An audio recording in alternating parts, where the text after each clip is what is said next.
ఓం శ్రీ మాత్రే నమః. ఛానల్‌లోకి స్వాగతమండి. ఈ వీడియోలో మనం సింహరాశి వారి గురించి మాట్లాడుకోబోతున్నాం.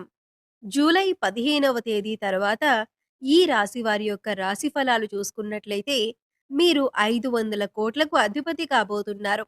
ఇక వీరికి నక్కతోక తొక్కినట్లే అంటే రాజయోగం పట్టి 500,00,00,000కు అధిపతిగా మారబోతూ ఉన్నారు.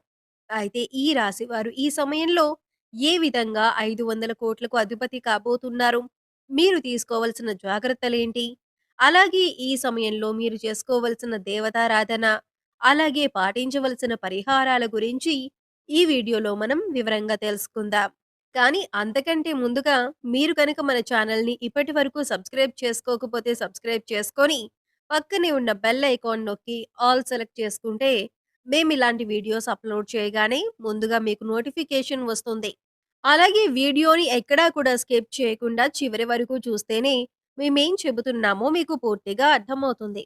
ఇక వివరాల్లోకి వెళ్ళిపోతే, ముందుగా మనం ఈ రాశి వారి వ్యక్తిత్వాన్ని పరిశీలించినట్లయితే, వీరు చాలా మంచి వ్యక్తులని చెప్పుకోవచ్చు. ఎవరైనా కష్టాల్లో ఉంటే వారికి సహాయం చేయటానికి ముందుంటారు. అంటే ఎవరైనా ఆపదలో ఉంటే గనక చూస్తూ మాత్రం ఉండలేరు. వీరికి తోచిన సహాయం అనేది చేస్తూ ఉంటారు. అలాగే ఈ రాశి వారికి సమాజంలో మంచి పేరు ప్రతిష్టలు పొందాలని, ఎక్కువ అందరినీ కూడా ఆకట్టుకోవాలని అనుకుంటూ ఉంటారు. కనుక ఈ రాశి వారికి సమాజంలో మంచి పేరు, గౌరవం ఉంటుంది. అయితే ఈ రాశిలో జన్మించిన వ్యక్తులకి దాన ధర్మాలు చేసే అలవాటు ఎక్కువగా ఉంటుంది. వీరు ఏ పనులు చేసినా కానీ సక్రమంగా చేస్తూ ఉంటారు. అన్నింట్లో కూడా విజయాన్ని సాధిస్తూ ఉంటారు. ఈ రాశివారు ప్రతి ఒక్కరికి కూడా సహాయం చేసే గుణాన్ని కలిగి ఉంటారు. అలాగే దాన ధర్మాలు చేయటం వంటి పనులు ఎక్కువగా చేస్తూ ఉంటారు. నియమబద్ధంగా చేసే ప్రతి పనిలో విజయాన్ని కూడా మీరు చూస్తారు.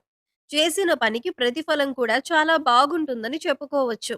ఇక వీరు బంధాలకి, అనుబంధాలకి ఎక్కువ ప్రాధాన్యతనిస్తారు. వీరికి ఈ సమయంలో అనుకూలమైన ఫలితాలు గోచరిస్తున్నాయి. జూలై 15వ తేదీ నుంచి మీరు ధనవంతులుగా మారబోతున్నారని చెప్పుకోవచ్చు. ఇక రాబోయే రోజుల్లో గ్రహాలు అనుకూలించడం వల్ల గోచార గ్రహస్థితిని అనుసరించి జీవితం అనేది పూర్తిగా మారబోతుంది. ఇక కటిక దరిద్రాన్ని అనుభవించినటువంటి వారైనా ఇక ఇప్పటి నుండి వీరికి రాజయోగం అనేది అదృష్టవంతులుగా మారే అవకాశాలైతే ఉన్నాయి. దరిద్ర బాధలన్నీ కూడా తొలగిపోతాయి. అంతేకాదు దుష్టశక్తుల ప్రభావం కూడా తొలగిపోతుంది. గ్రహ దోషాలు, పాపాలు, శాపాలు అన్నీ కూడా తొలగిపోతాయి. మరి ఇంతటి అదృష్టం పట్టటానికి కారణం ఏంటి అంటే, ప్రతిరోజు కూడా మనకి కలిగేటటువంటి ఫలితాలు గ్రహాలను అనుసరించి ఉంటాయి.